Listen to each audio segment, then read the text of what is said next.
अब बात करते हैं दिल्ली से जुड़ी महत्वपूर्ण खबर की। जेपीसी से जुड़ी ये खबर है, एक देश एक चुनाव के लिए जेपीसी का गठन हो गया। मध्य प्रदेश से बीजेपी के प्रदेश अध्यक्ष वीडी शर्मा को बड़ी जिम्मेदारी मिली। जेपीसी का जो गठन हुआ उसमें भी जेपीसी में वीडी शर्मा को शामिल किया गया, यानी कि सदस्य बनाया गया। तो इस वक्त की बड़ी खबर है, बड़ी जिम्मेदारी वीडी शर्मा को मिली है, जेपीसी में शामिल किए गए हैं। जो ज्वाइंट पार्लियामेंट कमेटी होती है,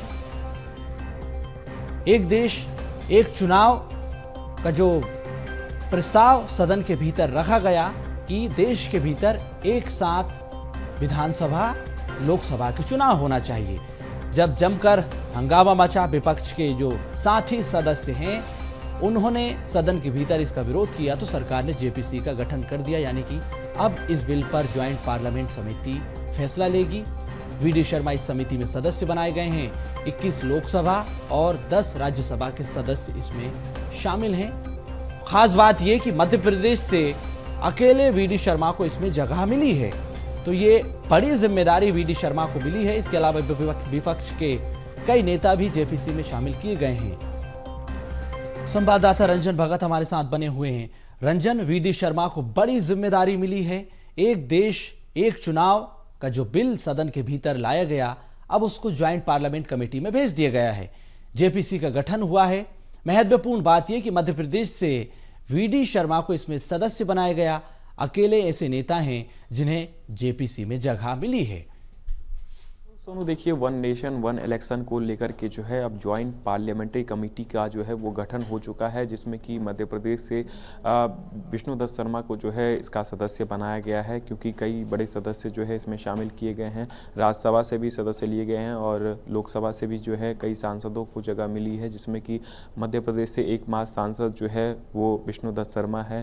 क्योंकि वन नेशन वन इलेक्शन को लेकर के जिस तरीके से केंद्र सरकार आगे बढ़ रही है और लगातार जो है, इससे पहले भी हमने देखा था कि कैबिनेट में सबसे पहले इसका प्रस्ताव जो है वो दिया जाता है। कैबिनेट ने इसका प्रस्ताव जब मंजूर कर दिया तो लोकसभा में इसको लाया जाता है, लेकिन लोकसभा में जो है कई सारे सांसदों ने इसका विरोध किया, जिसके बाद से जो है अब सरकार ने जो है ज्वाइंट पार्लियामेंट्री कमेटी का जो है गठन कर दिया है, जिसमें कि विपक्ष के नेताओं की भी जो है रायशुमारी ली जाएगी कि किस तरीके से वन नेशन वन इलेक्शन के तहत जो है अब देश आगे बढ़ेगा। क्योंकि निश्चित तौर पर जब वन नेशन वन इलेक्शन होगा तो कई सारे खर्च जो है वो बचेंगे, क्योंकि जब भी इलेक्शन होता है तो आचार संहिता लग जाता है, तो ऐसे में जो है सरकारी कामों पर जो है कुछ दिनों तक जो है असर पड़ता है।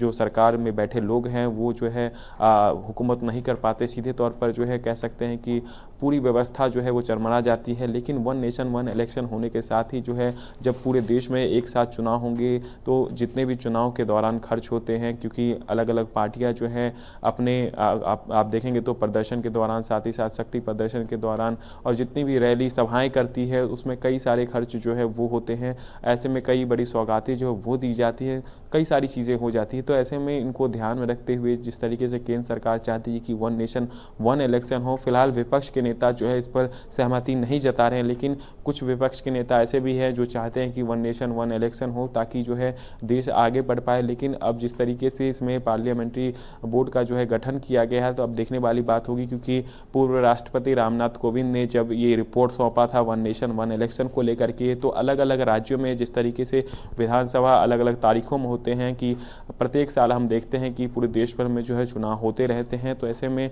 जिस तरीके से सरकार चाहती है कि पूरे देश भर में जो है एक साथ अगर चुनाव होंगे तो कई सारे काम जो है वो बाधित नहीं होंगे और सीधे तौर पर जो है कई सारे लोगों को जो है इसे निजात भी मिल पाएगा। तो ऐसे में वन नेशन वन इलेक्शन को लेकर के फिलहाल जो है अभी पार्लियामेंट्री बोर्ड का गठन कर दिया गया है। अब देखने वाली बात यह होगी कि ये जो बोर्ड है वो किस तरीके से काम करेगा, विपक्ष के नेता क्या इसमें साथ देने वाले हैं। क्योंकि जिस तरीके से विपक्ष से जो है प्रियंका गांधी वाड्रा को भी जो है इसमें सदस्य बनाया गया है, विष्णुदत्त शर्मा जो कि मध्य प्रदेश के प्रदेश अध्यक्ष है उनको भी सदस्य बनाया गया है। इसके अलावा तृणमूल कांग्रेस के जो सांसद हैं उनको भी सदस्य बनाया गया है।